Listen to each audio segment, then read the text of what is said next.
morning. My name is Janice and this is my ally, Jullanar Naselli. I'm charged with just kind of setting up our presentation and really explaining our project, the challenge, and the theory of action that we're going to use. It was refreshing to hear in the introduction earlier that the allies do all the work because I was feeling really, really bad about that.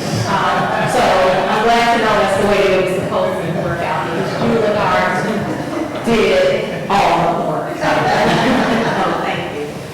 So quickly, Alan mentioned that we're going to be talking about MTSS, which stands for Multi-Tier System of Supports. And in talking with some of the Con Fellows here in New York City, I understand that this is not yet an initiative that New York City Schools has rolled out, but it could possibly be something that's coming down the pipe pretty soon.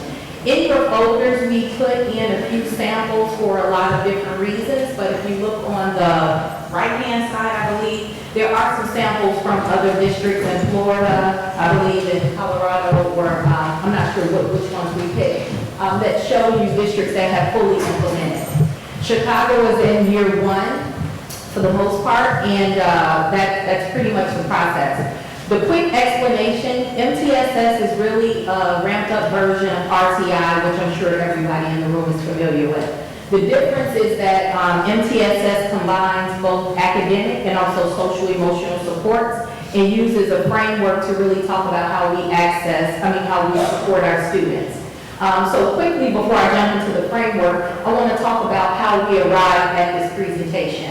As you know, the Con Fellowship program is about supporting principals, and when I was initially accepted, I was a principal.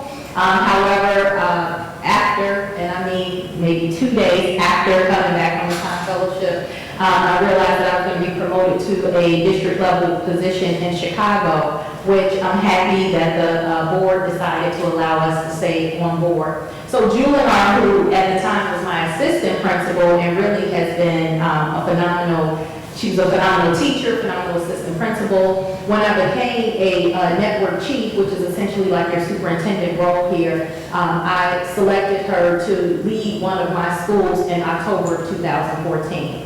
So we had to make a decision. Do we use the same project that we were going to use at Westinghouse College Prep, which was really looking at how we use technology in the classroom more effectively? We learned very quickly that that was not the right project for Hale Williams, the school that Jullanar now leads as principal. So we had to shift our initial focus and challenge for the project. But this program is all about identifying the needs of a school, so it wouldn't make sense to stay on a track that really would support the students that we were servicing.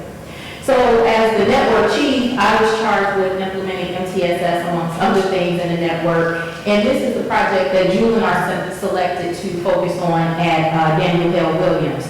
The project is as much about implementing MTSS as it is about school turnaround and change. Jullanar is going to tell you a lot more about Hale Williams, but one thing that I think is important to note is that it's a new school. It's only been around for about 10 years. It enjoyed tremendous success when it was first opened as a small high school in Chicago. It was infused with a lot of money from the Bill and Melinda Gates Foundation. But like so many of those small schools and projects, it kind of went down after those additional supports were not there. The principal eventually left. There was a vacancy, and Jullanar's work was all about turning the school around. She's going to talk about the initial conditions and then the current conditions of the school. So this is the MTSS framework. The quick and dirty is that 80% of the instruction and the supports in the school, the supports in the school and the instruction should serve at least 80% of your students. We know that. We know in every school there are students who have additional challenges. So we call that tier 1. Is the curriculum accessible to at least 80% of the students?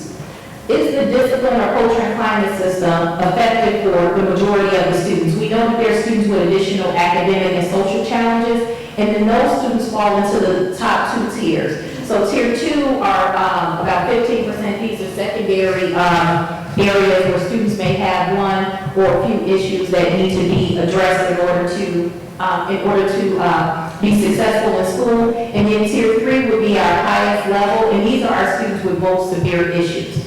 So one of the things that we were charged with is creating a framework that served all of those students. So really quickly, this is kind of blurry, but it's a picture of a cycle of inquiry. You've seen this already, the problem-solving process, cycles of inquiry. People use different terms for it. But essentially what I was charged with doing is making sure that every school leader was using a problem-solving process like this in order to identify needs in their schools, come up with action plans, engage stakeholders, refine those plans, and then continuously check on progress.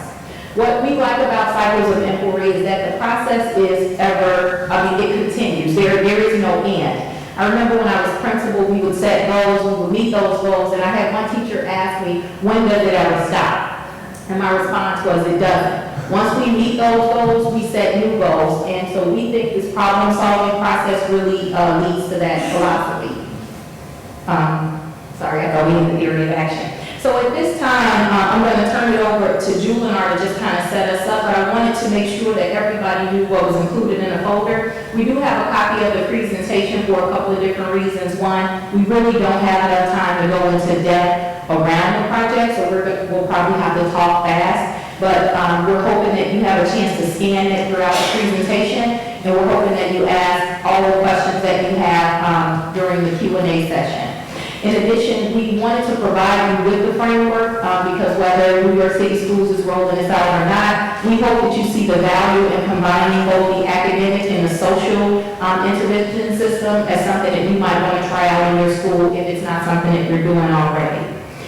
I'm going to turn it over to Jullanar, who's going to walk us through the presentation and the work that she was able to accomplish at Hale Williams. Thank you.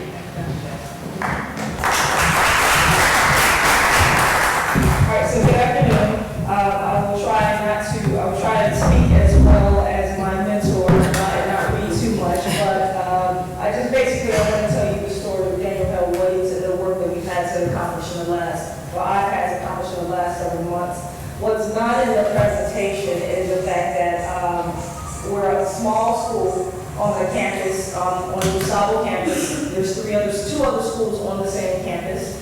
And that I am the administrative team. I do not have an administrative assistant, I don't have an AP, I have a small staff of 20, and we have a lot of challenges. So all of the work gets done, and hopefully it gets done well, so I'm told. All right, so little riddle up there. I just wanted to say, what does, this is not meant to be a joke, so you don't have to laugh. But this is how I basically explain educational leadership to people who are not in educational leadership, who could not possibly understand all of the complexities that come along with this work. Because if you've ever done so, try sitting down a parent or someone who doesn't have a child in Chicago Public Schools or in New York City Schools and sit them down and try to explain your work, and they quickly doze off because they don't quite understand all the challenges other than what they see in the media. So this is the way I try to explain it, and as a new principal, I sometimes feel like the decisions that I make are potential negotiations with terrorists because of the backlash that could occur if I make the wrong decision. So let's get into the first, into what women's prep is. Dr. Jackson spoke to it for the most part.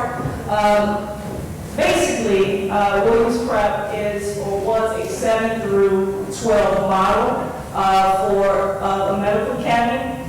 It was funded by the Bill and Melinda Gates Foundation. Had an advisory board, not your traditional local school council advisory board, was sort of an appointed council, which doesn't have the same amount of authority unless that is given by the principal, and the local school council is seen as the ALSC is seen as the equivalent of the traditional local school council.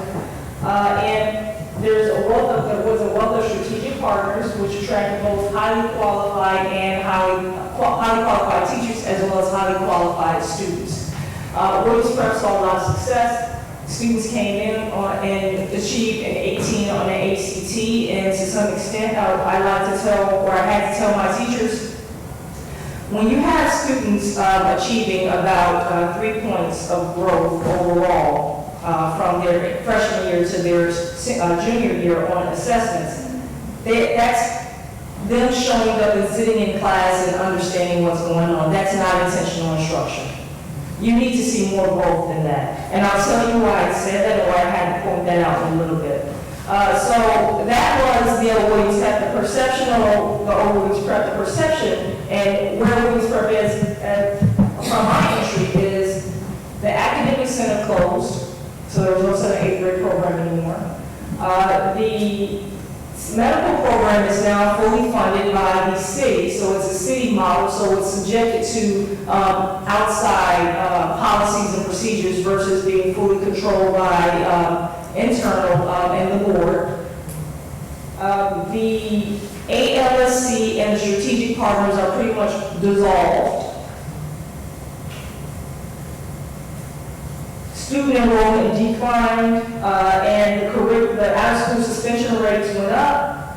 The incoming scores on the assessments went from a 16 to dropped down to approximately a 13, 14. And the average ACT score dropped to about 1.8 points.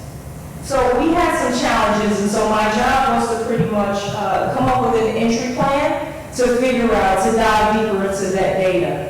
And so the first 5 that are on top, and first of all, I want to make sure I apologize. Some of your PowerPoints might be different from what you see up here because there was changes to make sure we were as efficient with the presentation as possible, but I'm more than willing to share the final presentation if you'd like. So the first 5 bullets are the district city sort of provided data points, and I'll talk about those more in a second. In addition to that, there are other ways in which I went out and said, okay, I need to go basically on a listening tour and understand what's going on with this building, interviewing people, talking to people, putting out surveys, so on and so forth. To dig into the district data, I won't go through what actually the survey, each of those components are, but I will show you how they connect and where the flags came for me. So the school quality report, the SQRP, you all have a similar metric here. Basically, Williams Prep in 2013 was a level 2 on a 1 to 5 scale. With revised measure, or the revised scale, a level 2 now means a level 4. So it's 1 plus 1, 2 plus 2, then 3 being the very bottom. So we're currently at a 2. Okay, so we're at the 4. Our CIWP, which is our budget, is not completely aligned to attack the areas in the SQRP that are areas for growth. So there's some major inconsistency there. Therefore, when I go to provide professional development for my staff, it's clear that the principal did not allocate this in a budget, so more challenges. So I can't send people and I can't bring people in. So I had to figure that out. The school effectiveness framework is an indicator for the instructional leadership team. It's basically lets us know that, hey, there was a lack of trust, no vision, and instructional leadership was weak according to this particular survey. Which was interesting because when you go back to the when you go to the consortium report to talk about the fact that we were well developed as a school, or well organized as a school, we were green in the area of ambitious instruction and teacher collaboration. Yet the school effectiveness framework said otherwise. The other concern was that, again, I told you about the average growth. How are we green in effective instruction, yet our students aren't growing? So again, I have to point these things out to my faculty.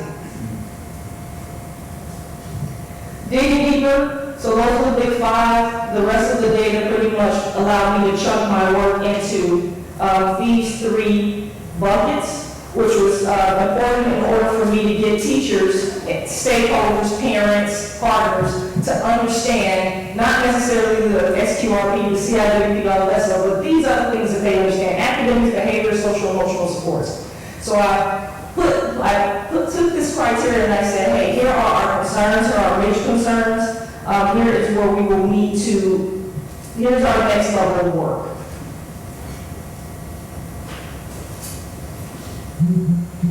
So my theory of action involved taking all of the things that were going on at Williams Prep, because, first, let me back up for a second. There were some excellent things going on at Williams Prep, and this was indicative of the fact that my faculty, as I said, which was highly qualified, was the same from the beginning since the school opened. They never left. So that told me that there were some great things going on, but people didn't understand or needed the leadership or didn't have the opportunity to put those things together. So that was my major work coming in. So all of these little bubbles are the ideas and the parts that are just out there floating when I arrived.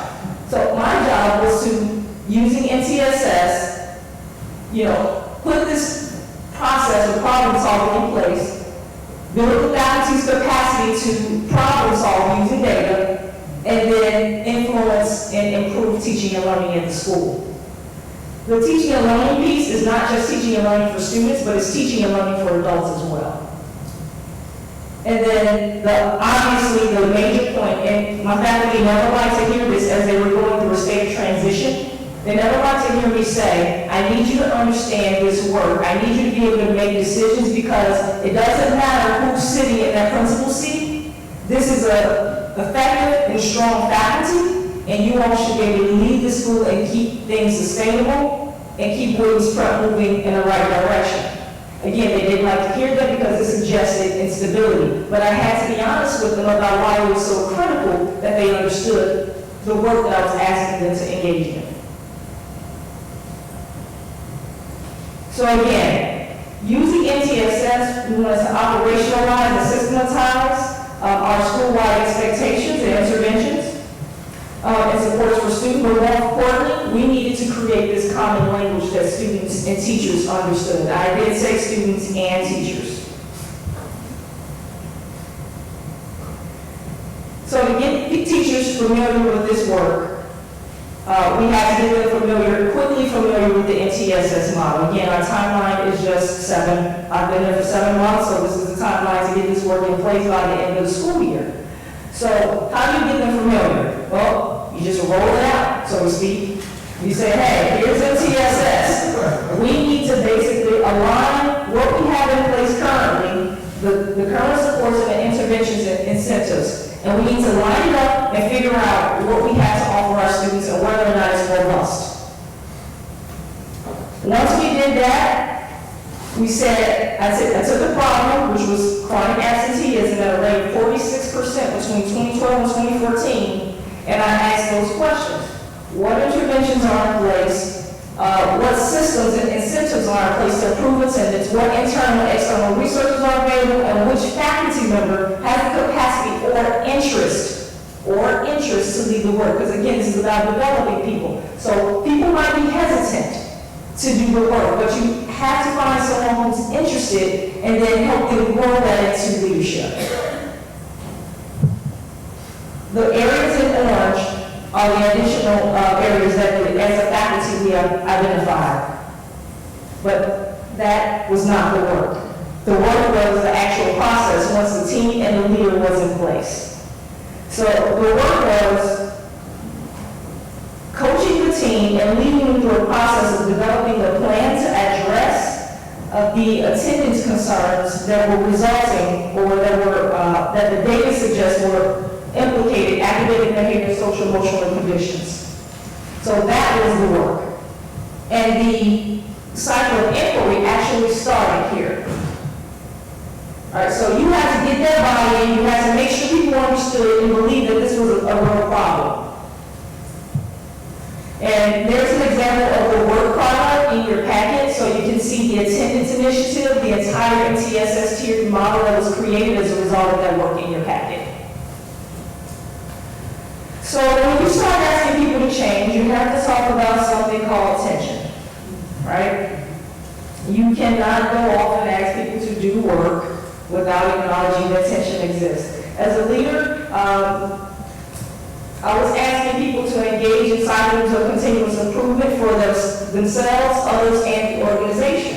So I had to acknowledge that was whenever I asked something, I was applying pressure on their relationships with one another and applying pressure on whether or not they can accept responsibility for the work.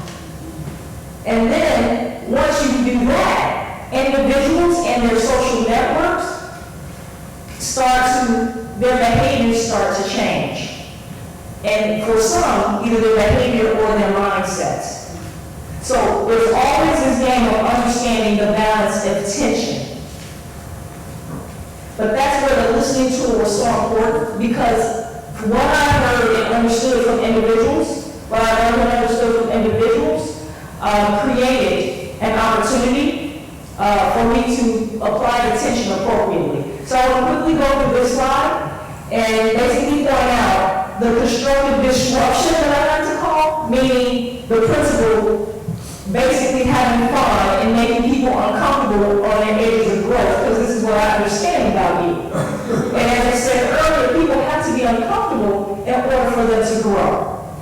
So for one, I just want to point out under point A, the most important one that was there was increase and limit individual influence. What that means is, if you are the hub of a social network of a group of teachers, I need to move you out of that social network somehow in order for you to, if you're a positive, I need to use you differently. If you're negative, I need to move you so that someone else's network can influence you in the way that I need to influence you, so that we can move the school forward.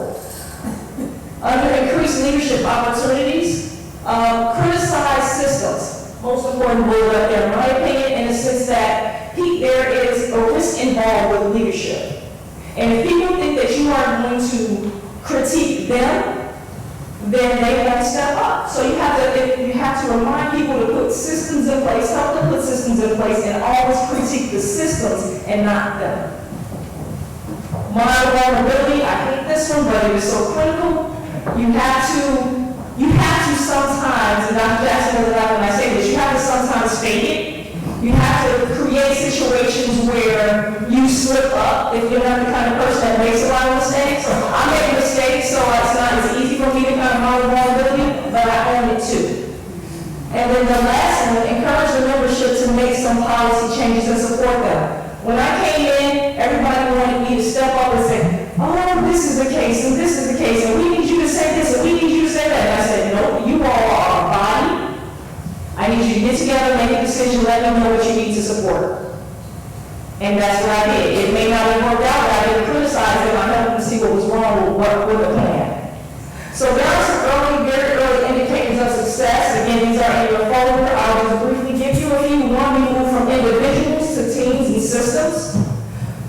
We went from 5% of teachers being leaders to 95% of teachers being leaders.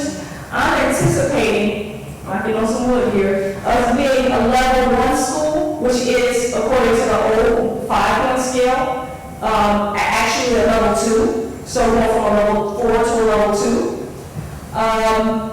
We had our first Gates Millennium Scholars winners for this year. Our ACT, we actually stopped the decline in our test scores, and we actually saw growth. And in our English department, they posted 2.25 points of growth. For 1 year. So the English team, it's our most accomplished and our most developed team. So for them to do this work and really dive into it proves that what we're doing will work once it's accepted by all full at max capacity. Real quickly, I just want to show you, and again, this is in your handout, but this is some more data around the progress that we're making at Williams. But I wanted to show you a brief video of how the students feel about me being there at Williams. And none of this is coerced. Talk about the time. Oh, very briefly, some of the heads are cut off, technically glitch, but it works out. You'll see. They're in detention.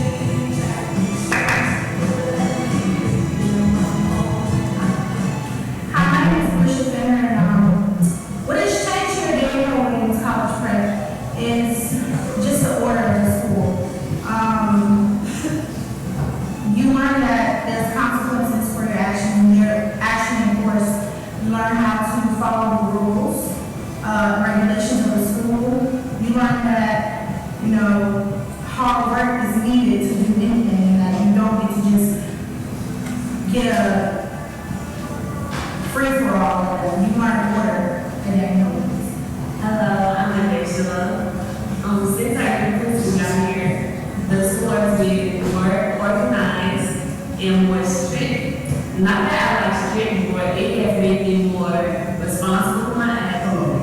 My name is Quentin Alvarez, and I'm a communication here at Hale and Spiritual School. Since I'm a new principal, the school is more civilized and interactive than any of my Since the principal arrived, I think that the school is more strict.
So I'm actually gonna stop there, and just, at some point I can explain this to you, but the riddle that I had in the very beginning about how I explain it simply. After all of that, this is how I would explain it to a group of educators such as yourselves. It's much more complex, leading the school, and like I said, I could explain this another day, but as you can see, I need people thinking through the four frames: political, symbolic, I can't see structural, and what does that say, Jen? Thank you. I can't see that. But I need my staff thinking through those as they make decisions. You know, as any new leader, most of the time, you're only thinking in one of those frames. So to get people thinking through those frames helps them think about how to best use resources, how to be solutions-minded, what data we need to track, who's going to be impacted, so on and so forth. With that said, thank you.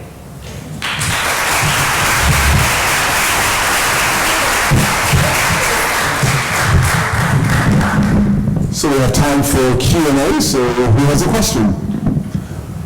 Oh, wow, you're going to be right. I'm wondering about the demographics of our school. She's wondering about the demographics. 99% African American, 1% English language learners. Free reduced lunch, power rate. 98% free and reduced lunch. Number of students in your school. 290. Other questions? Yes. I was curious about how you have this need for teachers to step up and take leadership roles. And so, you talked a little bit about incentivizing that. Can you talk a little bit more about what it is that you did to encourage and get people on board with that? Well, the first thing I had to understand was the relationship that the faculty had with the prior principal. And that, so they were jaded. I came in and I was like, give me feedback.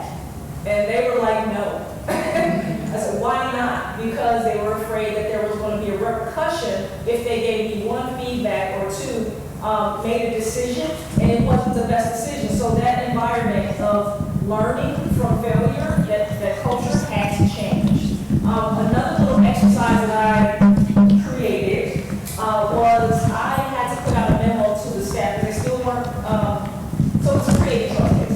I had to put out a memo to the parents around the new ACT preparation program. And I butchered it intentionally. And I gave it to my teachers, my teacher leaders, and I said, you know what, if I'm gonna put something out there, I I need to make sure that it is done well. So can you take this and edit it? And they were like, excuse me?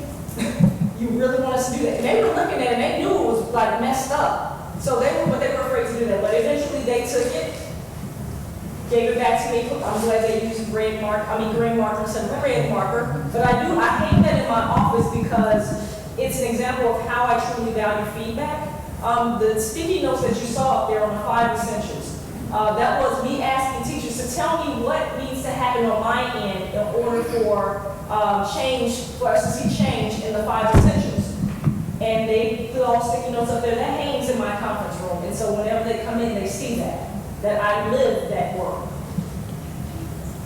One of the things that I wanted to point out, because Jullanar kind of went through this slide very quickly, we don't have time to go over all of it, but I'd like you to take a look at it at your leisure. It really talks about what the current status was of teacher leadership in the building and what it kind of shifted to.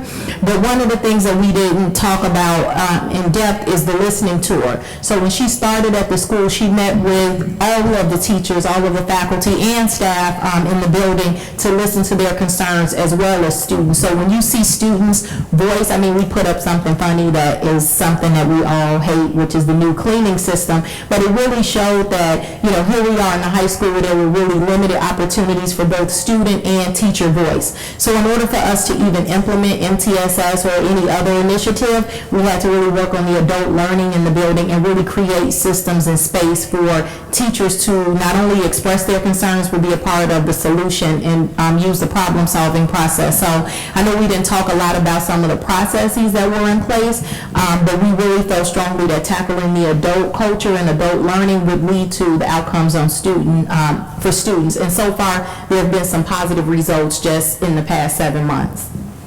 So thank you for sharing that very inspiring story of the culture that you've created in your school. Could you talk a little bit about you as a leader and what supports have you received as a leader from the district superintendent, or and how that, if any, has impacted or helped you in doing this work? So put me right on the spot for my boss. She better say a lot. No, I'm just playing. Unfortunately, I've had Dr. Jackson as a mentor for 5 years. So she understands, and she embarked on right away what my areas of growth were on the first day that we pretty much met. And she let me know how I used to grow. She's been very frank about those things from day one. So I'm fortunate to have that relationship. But I'm also in the University of Illinois graduate program, which I'm also a con, and all those things help me to understand my work, and I'm just not throwing plugs out there, I'm serious. Help me to understand my work in a very practical fashion. And I'm always taking a step back, looking at articles, trying to figure out, and engaging my faculty in the research that I'm reading and engaging in as well, so that they can understand where I'm coming from. You know, education goes beyond just kids showing up. You know, it's again that adult learning culture. What does it look like? So congratulations on the amazing work that you've obviously put forward. It's hard work, as we all know. My question is, you've spoken to the work or the collaboration that has gone in with the teachers, and we all know how important the teacher leaders become, particularly when you don't have that extra support in the administrative level. So I'm interested to hear about how the collaboration and your leadership looks like with them, and what kind of supports you provide them to build the trust and for it to be a good working situation between the two. Absolutely. So I'll use one specific department and teacher without saying anything. So I have a teacher leader, or a teacher who's aspiring to be a leader, who was not the department chair. The department chair who was in place, I had to transition from the role because it was, again, the social networking impact. I had to transition from the role, and we voted. I did a school-wide vote knowing that, you know, you kind of anticipate these things, knowing that the only leadership that would change was that particular department would be voted on. So once she was transitioned, I would meet with anyone, and not just her, I would meet with teachers, kind of similarly to what Dr. Jackson did with me. I would meet with them to find out what their challenges are, what their goals are. And I would use every piece of information that I got from them, as well as their colleagues, to understand them more. And when I meet with them around their goals and the impact that they intend to have on students and their colleagues, that's the discussion that we pretty much have. I'm very genuine in my feedback and pointing out again their areas of strengths, their areas for growth. And I give them templates, I give them articles based on the support that they may need. I basically try to get them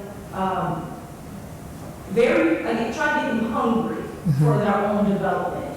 And then I really push them around with what they do inside the building. Can I just add two things to that? One important structure that you left out are the weekly team meetings. So because it's a small school, they have some creativity with scheduling. So unlike most of us, they have an hour. They have a work period every day together. Every day they have an hour where they can meet. So, you know, that, go ahead. If I can just speak to that real quick. One of the things that they had in place before I got there, they literally had a structure where they were required to meet every day. And I was like, now I want to worry about you actually implementing, and then how are you monitoring, where are you discussing, if you're meeting every day. So I cut that back in order for them to use that time more productively around looking at student work and collaborating around their profession. Yeah. Great. Who would like to, I'm going to ask you to multitask, who would like to ask the last question? And you have the evaluation form for the presentation, so while we have a few minutes, if you could, they say you can't multitask, but I'm going to ask you to complete the evaluation. Anyone else with a question?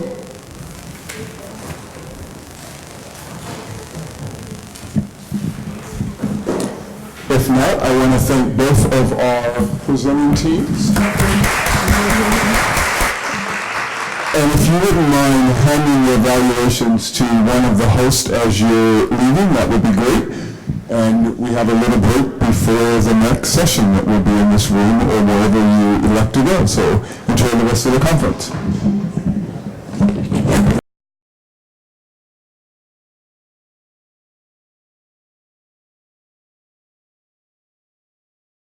Good morning. I have the pleasure of introducing my colleagues from Chicago, Principal Carter and Patrice Holmes, focusing on Parent-Teacher Leadership University.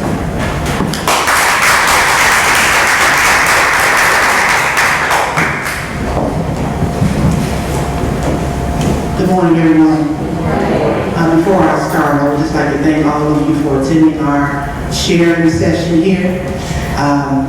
First of all, I would introduce my right hand, Patrice Holmes, ally and an awesome person, and the #1 case manager in the city of Chicago, Mrs. Tony Porter, who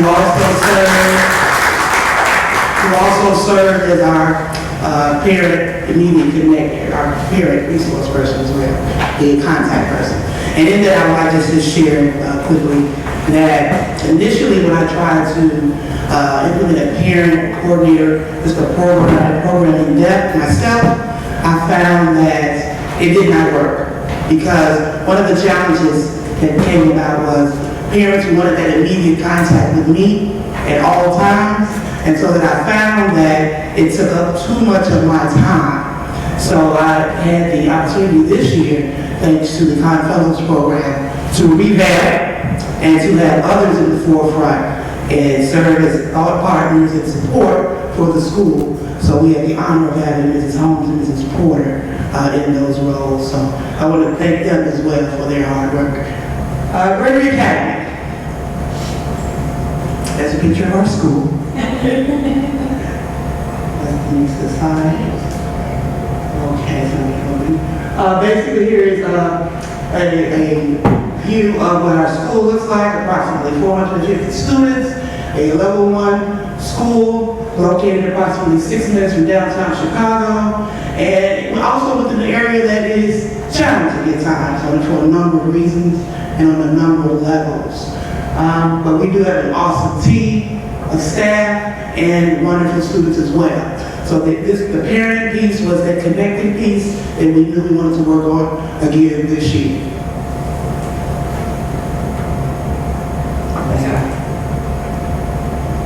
And this is just with us sharing our vision and mission of our school, which for me is embedded in the belief that all children with high expectations are able to fulfill those expectations. But we have to maintain our level of expectations, which are high, and expect our students to rise to the challenge. So, in talking about our project and our program, we, like Ms. Carter said, wanted to focus on the parent piece. A lot of research says that when we have parent engagement, that equates to the student success. But we found that our issue was getting the parents to come to our school to engage in our activities and our workshops. They would come for a couple of activities here and there, report card pickup, but to actually get them actively engaged in the kids' activities and in some of the parent activities that we had was a struggle. So we decided to take that challenge on this year and put a little twist on it. So instead of inviting our parents to come out just for annual activity, we decided to survey them. Based on some of our data from previous years, we noticed that we had some good things and some not so good things when it came to how our parents viewed us as a school system for support, how engaged did they feel when they actually came to the building, did they even want to come to the building. So if you look at overarching concerns, we wanted to increase student population. We had some increased student populations due to some school closures at Chicago Place a couple years ago. And we had the question of how do we meet all their needs. Once again, the lack of parent engagement, how do we get them to come in more often. And then with the school closures and just the immediate need of our community, we had a lot of social emotional concerns with our families. So our big question was how do we service those needs as well as maintain the academic needs of our students. Our goal was to increase parent engagement by identifying the parent-specific needs and providing workshops and activities.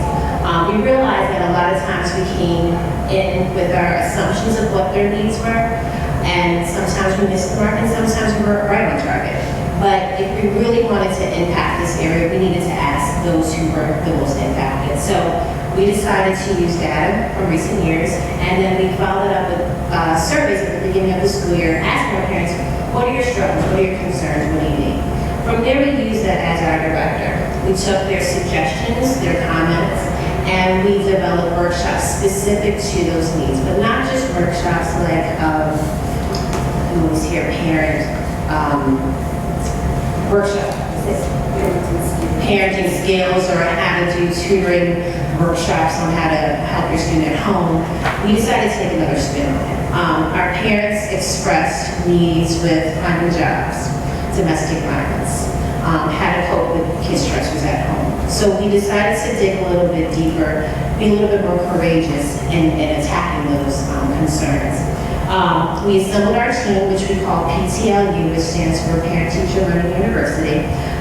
Ms. Porter has been a key component to this program because she had an already established relationship. She's kind of the go-to person for a lot of our parents and has been at Gregory for a number of years. So the parents had already instilled a lot of trust in just speaking with her, frankly, about anything that they were going through. And then we had the pleasure of having another staff member come up through a grant that we were funded. So with our fabulous team directing and spearheading this program, we were able to hold monthly workshops and activities.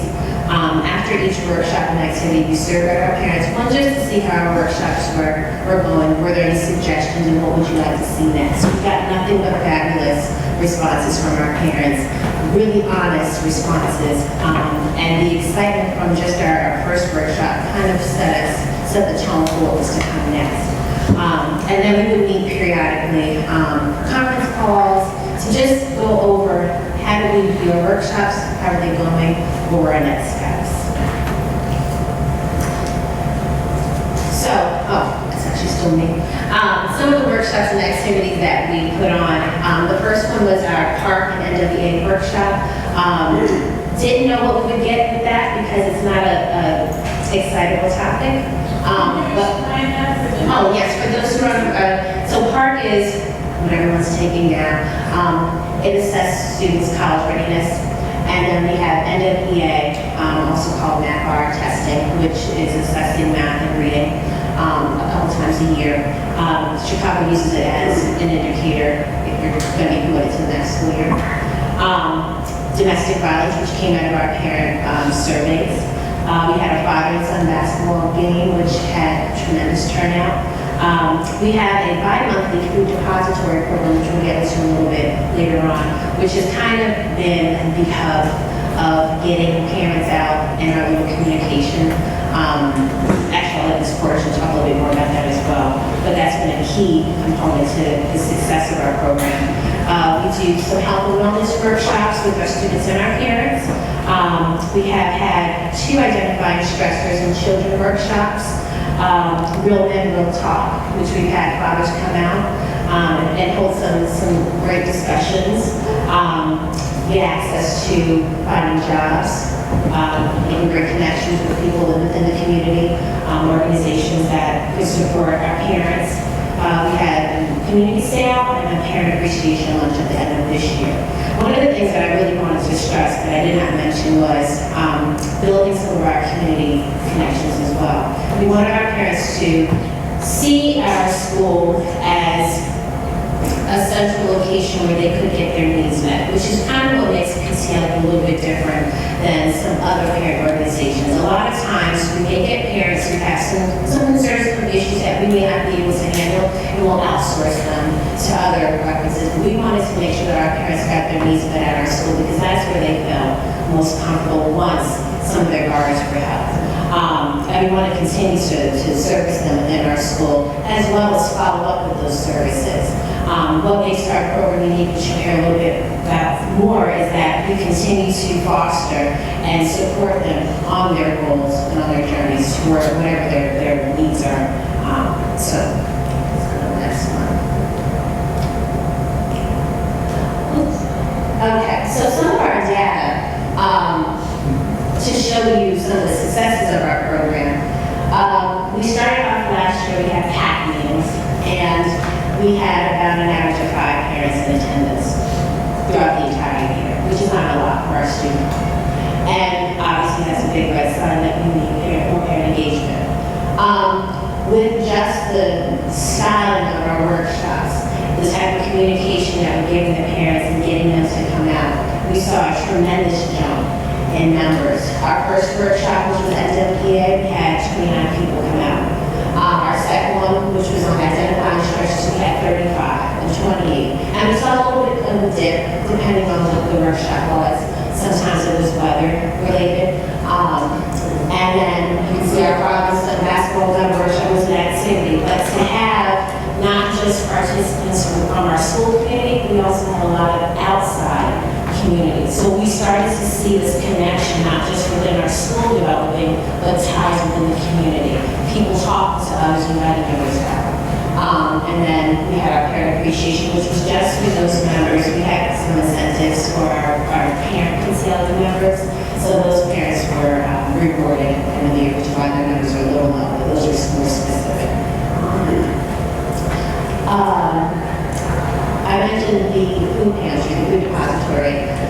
We have had the pleasure of working with Target, and we went from having the food pantry just once a month to bi-weekly due to the numbers of people who were being serviced through this food pantry. It was started off as a program just for our school and opened up to the community.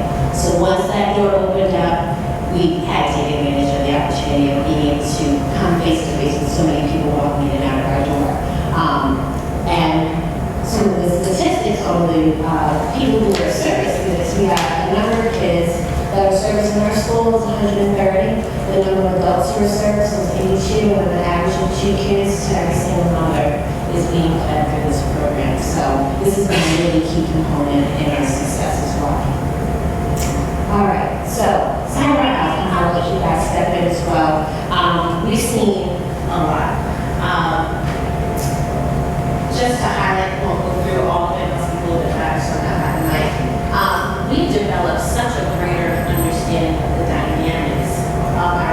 units, just in having conversations with our parents. We've had an increase, obviously, in the participation of our workshops and our activities with parent involvement. We've increased our parent volunteers. We've also had an increase of making connections with outside community organizations. And I was going to speak to a little bit of some of the organizations we partnered with, the work that they're doing, and we have evidence to show that the parents are following up with those organizations and continue to receive their support. I was going to speak to this once we got to the Parents University. I was going to tie everything together. We have developed a relationship, which was one of our goals with our parents in getting them engaged and trusting us to understand the circumstances and to understand that we're going to work with them in a judgment-free zone. We have increased our opportunities within Chicago on the website. We've been recognized by our area, and we're looking to have us become a host school for other schools. A lot of parents say, why aren't other schools doing this? And people are seeing our numbers increasing our attendance. So the buzz is out there. People want to know what are we doing. So we're really looking forward to being a place of inspiration for those who are having the same challenges that we're experiencing, want to do something about it, and want to do something about it in the right direction. We've developed a deeper understanding of the specific needs of our families. I think sometimes it's such a simple concept of just asking and not assuming, and for us it's proven that all along we probably should have been asking these questions of what are your needs as opposed to what do I think your needs are. It's been just tremendous in what it's revealed to us. We've had increased parent motivation. The parents talk to each other more. They know who each other are now. We talk about parents who are challenging each other, bringing 5 members this time, we're bringing up 2 more people. You know, it's wonderful just to see the parents come out and their interest level, and not just coming to the workshops, but in their kids as well. And it's stretching to their children. The pride that they're feeling for the school and for themselves is a lot different than it's been in a long time. And just in schools. All right, so now we're going to this Good morning again. I stand before you to give you information on the challenges our parents and our community have to deal with every day. You will probably see some of your parents also in this conversation. Ms. Carter has often said for many years, we have to educate the whole child. We are a social center within the school. How can we address the needs of all of our kids? They come to us, a lot of them, with so many challenges. And we have challenges because we're asked to say, you got to get so many minutes in reading, math, and this is what we have to do. And we have to submit this information. And so we have kids sitting before us that haven't heard nothing we have said. And we realize that we are a #1 school, but we still weren't making the impact that we felt that we should be making with our students. So we went to the parents because, as Ms. Carter said, they were lined up at our door. They didn't want to talk to no one but Ms. Carter.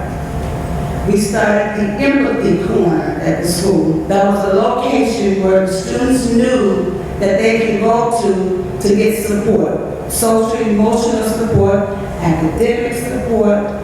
Also, the parents knew that they could go there to get support. But by Ms. Carter and Ms. Holmes participating in this program, it has helped our school. Not only our school, but our community. Meeting with the parents, we realized that our parents are struggling. We realized that if we could be a #1 school, school with the issues that our kids are coming to school with every day, if we address those issues with the parents, or even provide them with support within the community, we can even go higher. The principal has always said, Ms. Carter has always said, take it higher, take it higher.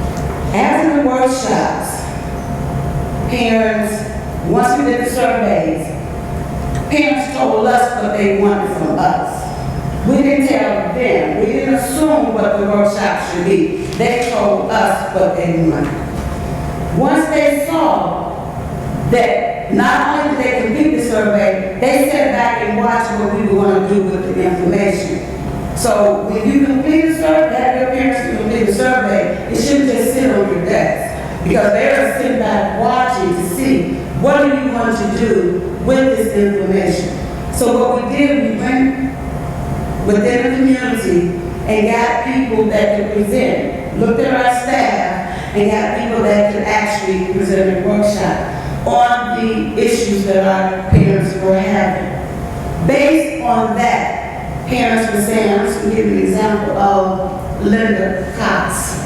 This was a parent that came to Gregory School. She was coming to the food pantry once a month.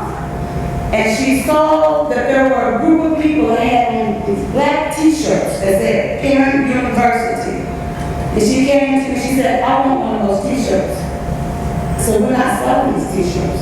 There's some work that you have to do to get this t-shirt.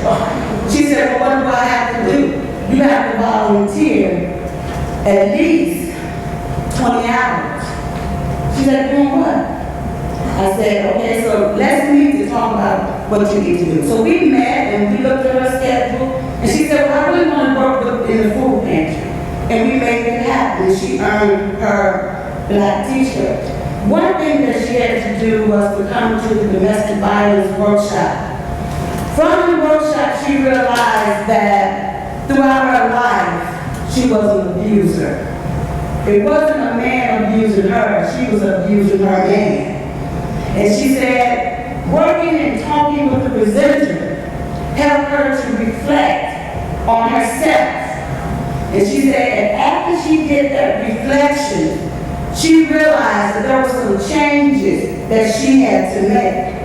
And so going deeper into it, she also realized that a lot of the disrespect that I'm seeing from my son is due to the way I treat his dad and the way that I treat members of the family. So she took it even further. She went to the workshop, she connected with the presenter. They worked on some things, and she came up with an action plan.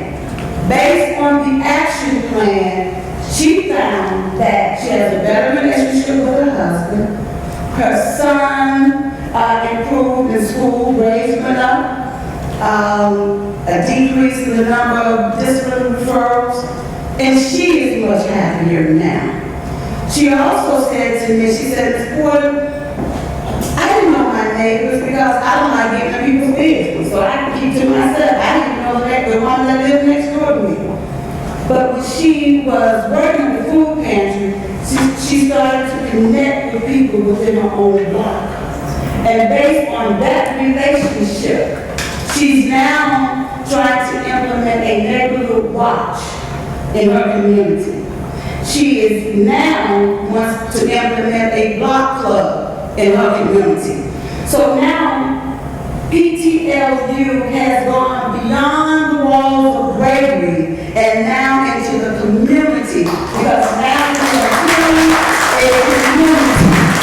And Ms. Carter has always said, you know, she comes from this community. She has always said, we have to heal the family. You know, a lot of times people say, just do what you have to do when they're standing before you.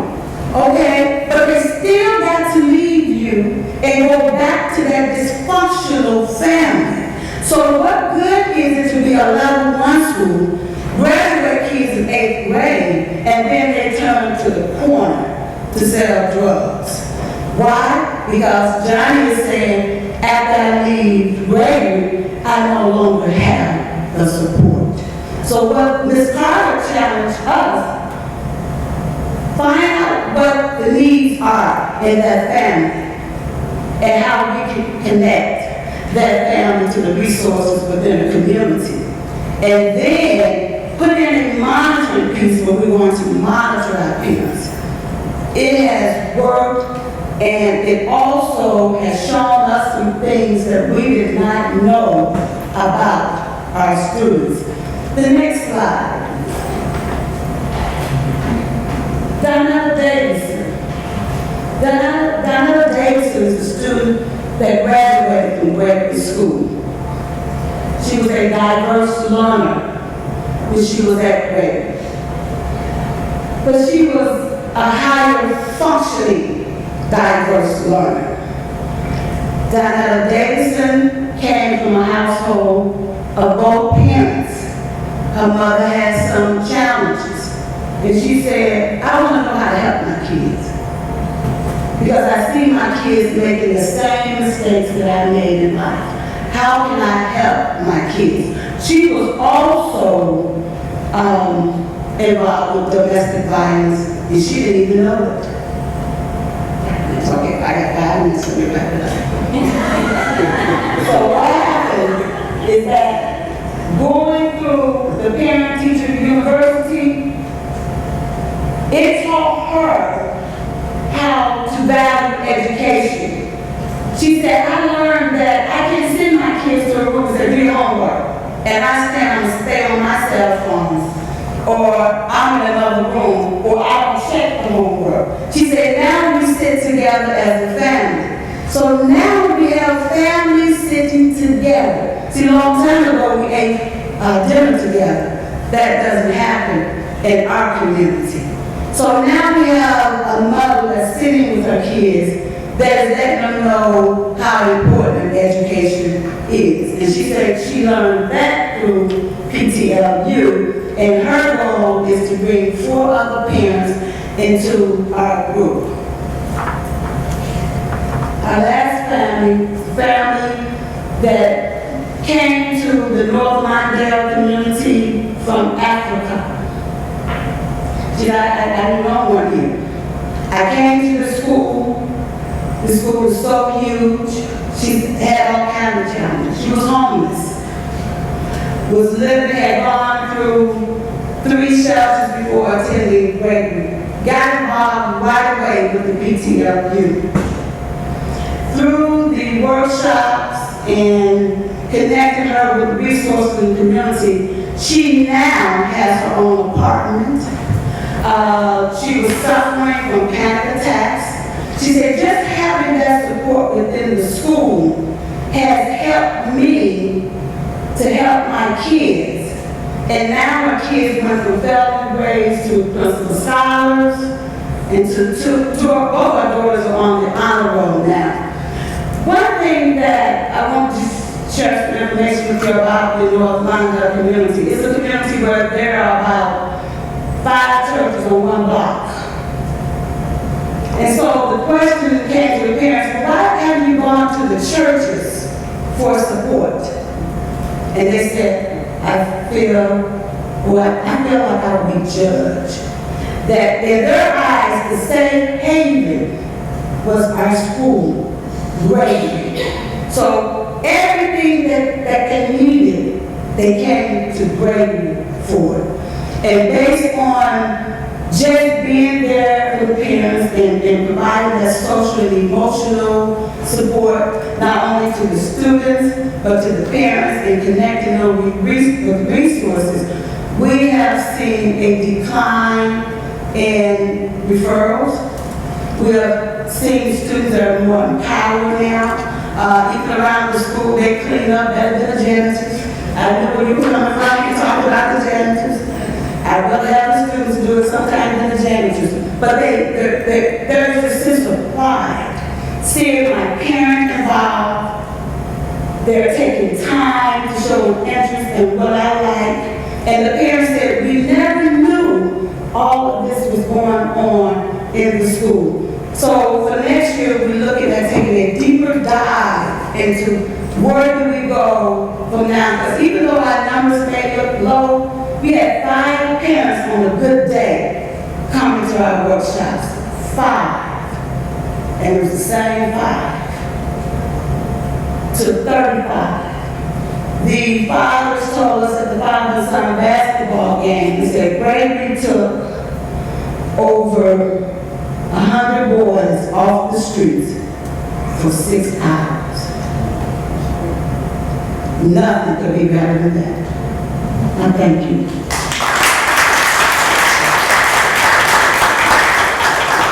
Thank you again, Mrs. Porter and Mrs. Holmes. As a reflection for myself, this work is just the beginning. I see this as a 3 to 4 year process, with next year adding the teacher component to this as well, because there's some teacher training, teacher support, and understanding our families in our community that needs to be put in place in terms of workshops and supports for teachers. So thank you guys for attending and for our sharing.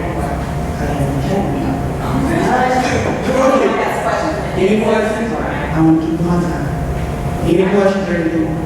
So I just want to say, I've had the privilege of visiting the school. And it's for those of us in New York, it's huge. Janella's office is about the size of this chapel. And I remember, Miss Porter was right there on Empathy Corner, and took place on, I think it was the second floor. Second floor, physical location, lots of things happening. It's really walking the talk. So thank you very much.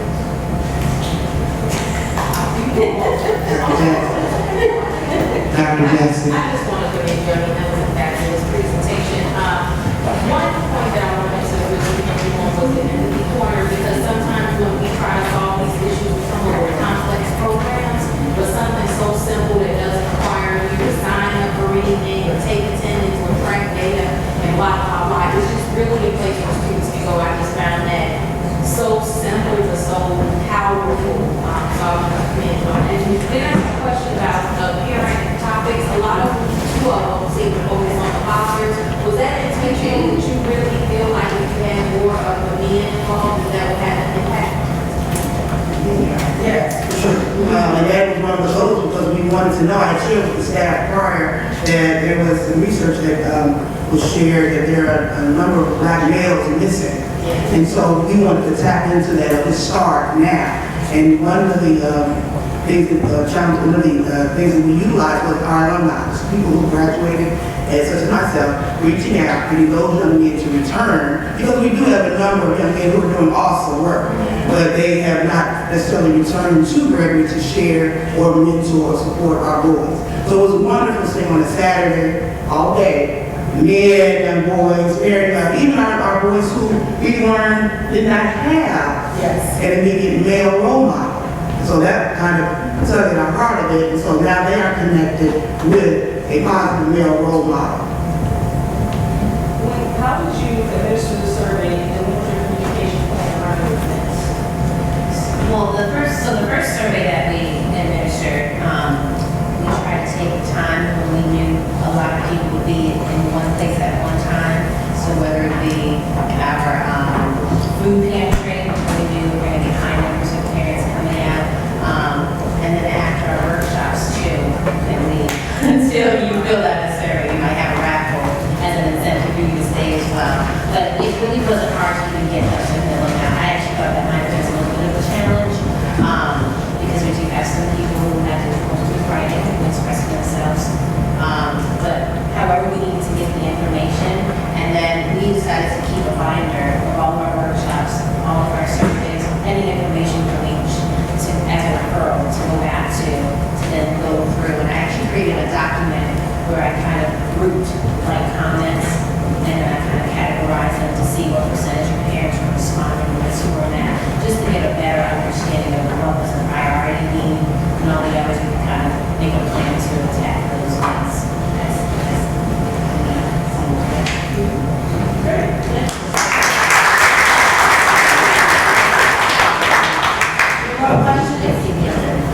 Please complete the survey and pass it back to me. So now for the second group,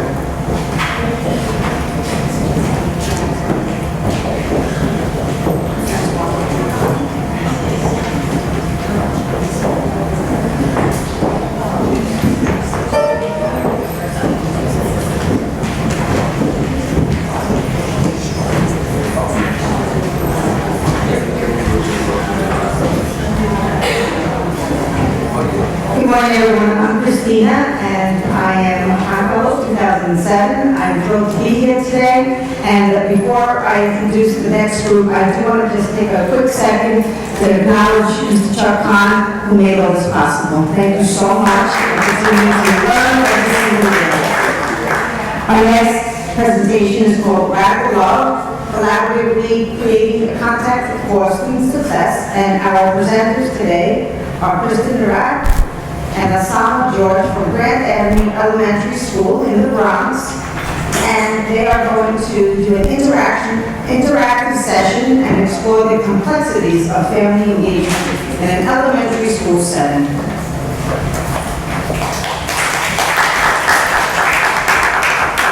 We will be right with you, okay?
So today, during this collaborative enterprise, some of the things that we're going to look at are exploring preconceived notions around family engagement.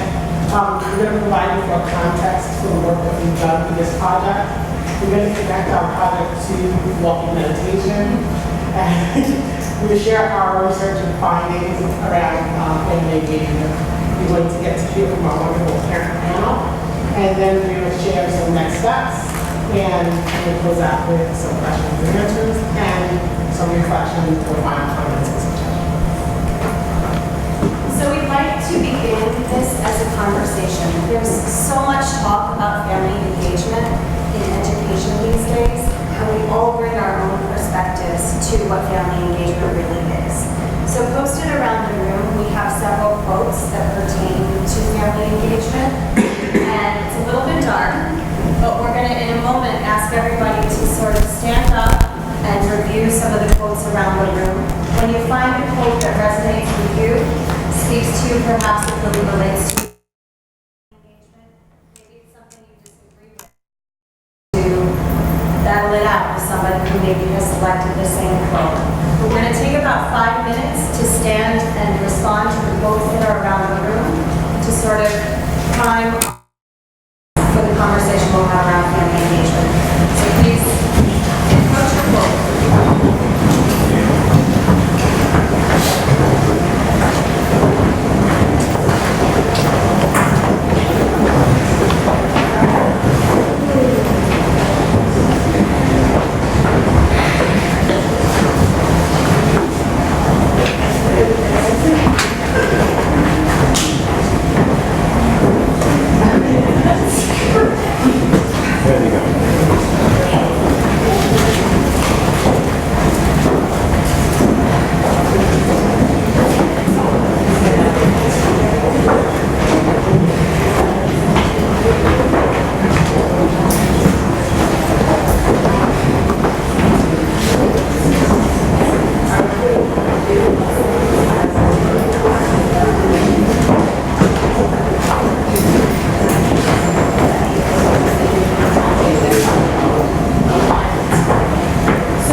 It's actually